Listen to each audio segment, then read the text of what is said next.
সকাল সকাল আমার গোষ্ঠীর তুষ্টি না করে কি রাঁধলে শুনি? তুমি যা বাজার করেছিলে তাই রেঁধেছি, আবার জিজ্ঞেস করা কেন শুনি? সে তো আমি অনেক কিছুই বাজার করেছিলাম, আলু, বেগুন, পটল, কুমড়ো, ঝিঙে, উচ্ছে, আরো কত কি। তা এত কিছুর মধ্যে তুমি বেছে বেছে কি রেঁধেছো সেটা তো বলো। ওই তো শুক্তো, কুমড়োর ঘ্যাট আর উচ্চা চচ্চড়ি। গিন্নি, এ আবার কোন রান্নার পদ হলো? একটাও তো পাতে দেওয়ার যোগ্য নয়। মরণ, এমন করে বলছো যেন কত কি পঞ্চ ব্যঞ্জন কিনে এনেছিলে। বলি বাজারে মাছও তো চোখে দেখো না, আবার খাবার নিয়ে বায়না করো কোন মুখে শুনি? যা ভালো ভালো সবজি এনেছিলাম তাতে তো অনেক ভালো পদ রান্না হয় গিন্নি। তুমি করতে না জানলে কার কি দোষ শুনি? হ্যাঁ গো হ্যাঁ, দোষ তো আমার এই পোড়া কপালে। নইলে তোমার মতো হাড় কিপ্টের সঙ্গে বিয়ে হয়? বাজার করার বেলায় সস্তা সবজি আর পাতে চাই সুস্বাদু খাবার, কাজ চলে গেল আমার। এই গিন্নি, আমাকে একদম কিপটে বলবে না বলে দিচ্ছি। এই গত 8 দিন আগে যে পুঁটি আর কুচো চিংড়ি আনলাম সেটা বেমালুম ভুলে গেলে? বলি তোমার কি লাজ লজ্জা নেই নাকি? ওইটুকু চুনো পুঁটি আর ওই জলের পোকাকে তুমি মাছ বলো? কেন বলবো না? মাছ তো মাছই হয়, তা ছোটই হোক আর বড়ই হোক। মা গো, এ কার সাথে বিয়ে দিলে গো মা? কতদিন হয়ে গেল একটা রুই কাতলা তো পেটে পড়েনি, উল্টে এই শাক আর শুক্তো খেতে খেতে পেটে চড়া পড়ে গেল মা। আর নাকি কান্না কাঁদতে হবে না, বাজারের থলেটা দাও দেখি, বাজারে গিয়ে কিছু মাছ বা কিছু ভালো সবজি পাই কিনা, নইলে আজকে এই বাড়িতে শান্তি পাবো না। এই দোকানের দিকেই যাচ্ছিলাম মন্ত্রী মশাই। কেন বলুন তো? শুনলাম তুমি নাকি একটা পুকুর কিনেছো, তা পুকুরে মাছ কেমন হলো?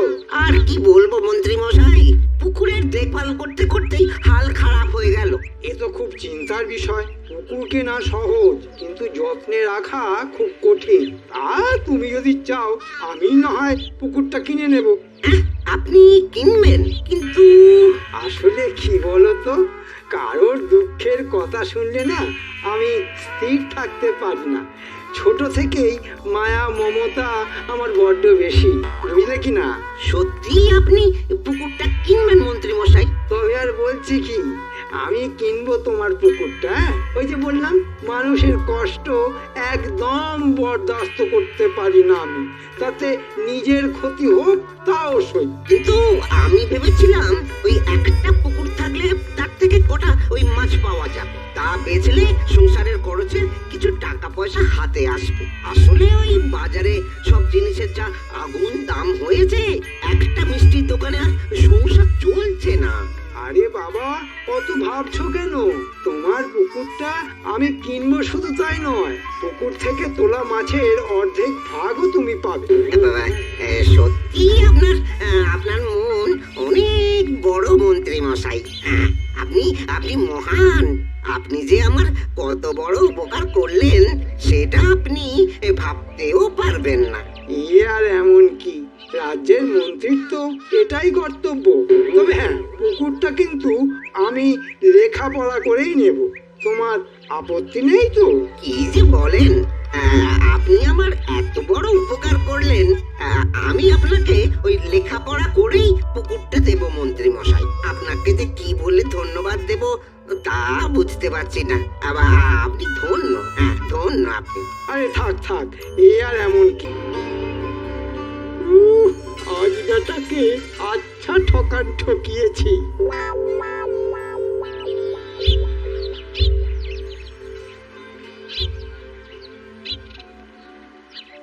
কি হে ভোলা, কোথায় চললে? এই দোকানের দিকেই যাচ্ছিলাম গোপাল দাদা। তাহলে এইবার আমায় ফাঁকি দিলে বলো? কেন বলো তো? সেই যে তোমায় বলেছিলাম তোমার পুকুরে রুই কাতলা কত রকমের মাছের গল্প করলে, আর একটা মাছ দেওয়ার ইচ্ছে করলো না। আরে গোপাল দাদা, সেই পুকুর কি আর আমার আছে যে মাছ দেবো তোমায়? কেন গো, তোমার পুকুর কি বুঝিয়ে দিয়েছে নাকি? না গো না, পুকুর বুঝিয়ে দেবো কেন? সেই পুকুর তো ওই আমাদের মন্ত্রী মশাই কিনে নিয়েছেন। সত্যি অনেক বড় মন ওনার। হ্যাঁ, আমার অনেক বড় উপকারই করেছেন। হ্যাঁ, এ কি করেছো তুমি ভোলা? শেষমেশ মন্ত্রী মশাইয়ের কাছে পুকুরটা বেচলে? আচ্ছা, তোমার কি আর পুকুরের খদ্দের জুটলো না? কেন গোপাল দাদা? এমন করে বলছো কেন ভায়া? সেটা তুমি নিজেই বুঝতে পারবে ভোলা। তুমি কারোর সাথে পরামর্শ না করেই মন্ত্রী মশাইয়ের কাছে পুকুরটা বেচে দিলে। কি করব বলো?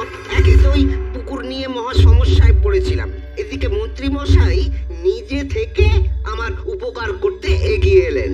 আর কি করি বলো, এ তো আমার কাছে সোনার চাঁদ। ভোলা, তুমি তো যে তার ফাঁদে পা দিলে। হ্যাঁ, তুমি জানো না তিনি কতটা চালাক? তা জানতাম না ঠিকই, কিন্তু কিন্তু এবার একটু সন্দেহ দানা বাঁধছে। কেন? তিনি কি তার রং দেখানো শুরু করে দিয়েছেন নাকি? আসলে আসলে তিনি আমায় বলেছিলেন ওই পুকুরের যা মাছ তোলা হবে তার অর্ধেক তিনি আমায় দেবেন। কিন্তু কিন্তু যখন মাছ তোলা হলো দেখি মাছ একদমই নেই, যা আছে খুবই অল্প, হাতে গোনা কয়েকটা মাছ। কিন্তু আশ্চর্য ঘটনা এই যে ওই পুকুর যখন বিক্রি করেছিলাম তখন পুকুরে অনেক মাছ ছিল। হ্যাঁ, এই তো আসল কথা। এরপরে?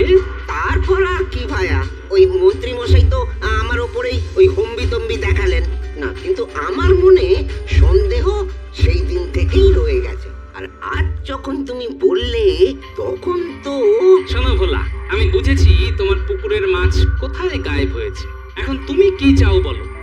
গোপাল দাদা, ও গোপাল দাদা, আমায় তুমি বুদ্ধি দাও। হ্যাঁ, মন্ত্রী মশাই আমায় যখন ঠকিয়েছে তখন তুমি একটা উপায় বাদলে দাও। তুমি যখন চাইছো তখন উপায় বলে দিতেই পারি। তাই দাও গোপাল দাদা, কৃতজ্ঞ আমি থাকি। জানতো আপনার সততার কথা, আজকে ভোলাও জেনে গেল। গোপাল, তোমায় মন্ত্রী মশাই, ওই বাকি কথা পরে হবে। হ্যাঁ, এখন আমার পুকুর আমায় ফিরিয়ে দিন। মস্করা পেয়েছো নাকি? আমি লেখাপড়া করে টাকা দিয়ে কিনেছিলাম পুকুরটা, এখন তোমায় দেবো? আমি টাকা দিয়েই কে এলো তোমার কাছে? সবই ওই গোপাল দাদা দয়া। হ্যাঁ, পুকুরের মাছগুলো বিক্রি করে পেয়েছি। হ্যাঁ, এবার আমার পুকুর আমায় দিয়ে দিন ভালোই ভালোই। না দিলে কি করবে শুনি? রাজা মশাইয়ের কাছে গিয়ে আপনার নামে নালিশ জানাবো। হ্যাঁ, মন্ত্রী মশাই, কথা না বাড়িয়ে পুকুরটা ভোলাকে দিয়ে দিন, নইলে প্রজাদের ঠকানোর জন্য আপনার নামে মহারাজের আর গোপালের পৌষ মাস